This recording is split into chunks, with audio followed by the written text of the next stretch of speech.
Hello, my name is Molly and I work at Gold Systems on the AWQMS support team. In this video, I am going to be showing you how to enter your field data. So in a previous video, I went over how to import your field and lab data, but in the case that you want to manually enter your data, this is the video for you. So I'm going to hover over Enter, and I'm going to click Results and Activities. I have access to a lot of data entry pages, but I'm going to choose one for my purposes as an example.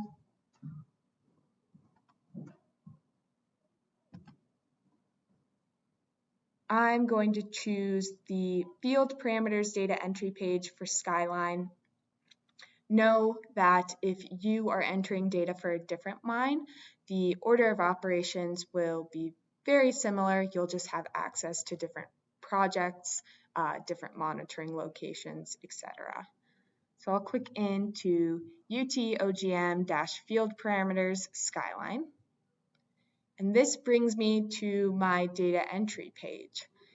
Up here, we have activity information, so you can see some of it is for me to be filled out. Some of it is just in there. So for example, organization ID, you can't change it from Utah Oil and Gas and Mining. Your activity ID is automatically generating. The activity media name is water. Here is your project ID. Since this is for the Skyline mine, we have the Skyline project. Here's where you would choose your monitoring location. So I'll go ahead and select one. Then I'll go ahead and put in the activity start date. This is going to be required for the activity. I'll go ahead and put in this date. And I'll put in a time. Say it's 12 p.m. Make sure to include the AM or the PM. Here is where you could change the activity start time zone. So it may be based on the date that you are in Mountain Standard Time or you're in Mountain Daylight Time. Whatever it may be, make sure you have the correct time zone. Then here is where I can choose, is this a field measurement or is it a field replicate? So whatever it may be, make your selection. I'll stick with field measurement. And this is where you can choose your activity media subdivision name. So are these field measurements that have to do with groundwater or surface water? You don't have to select something here, but refer to what Utah Oil and Gas and Mining wants you to report for the activity media subdivision name. So I'll go ahead, I'll select surface water. That might not be correct. And then I'm going to choose an activity personnel. So I have Eric and I have Greg. Go ahead and choose Greg. You could put in an activity comment. So if you wrote anything on your field notes that day, maybe the equipment was not working great, or maybe there was some weather observations you made, whatever it may be, you can put it in the activity comment. It has a pretty high character count, but you also don't have to put anything in the activity comment. If I scroll down, this is where we get to the results.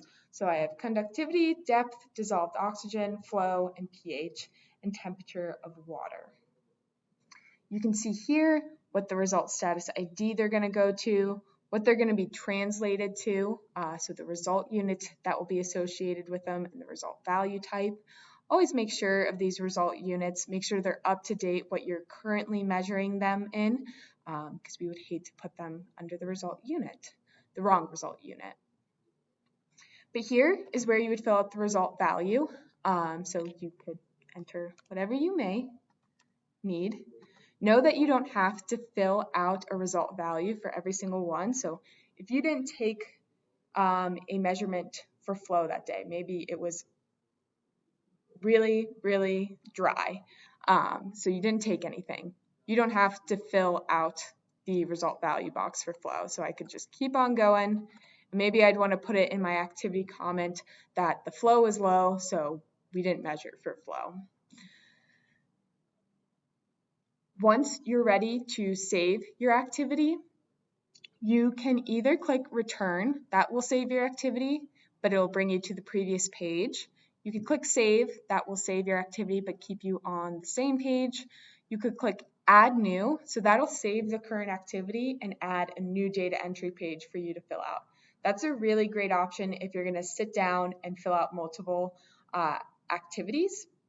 Whereas if you clicked save and then you started to just fill out another one, it would overwrite that existing activity. So at the end, you would just have one activity, if that makes sense.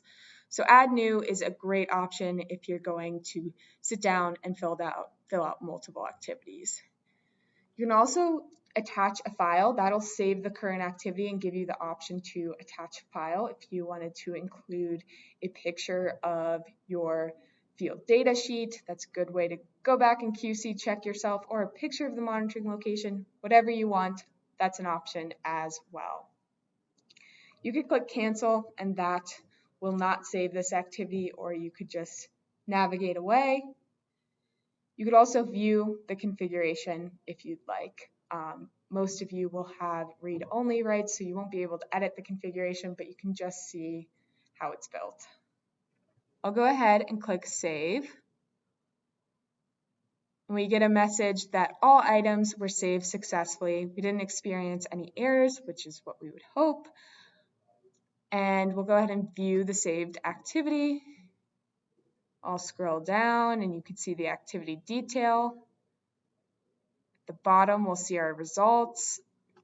You can see when it was created, modified, if it's been submitted to the EPA, or if it's visible to the public. In this case, this was just some dummy data, so I'm going to make sure I delete this out. But that is how to enter your field data. In the next video, we'll be going over how to enter your lab data.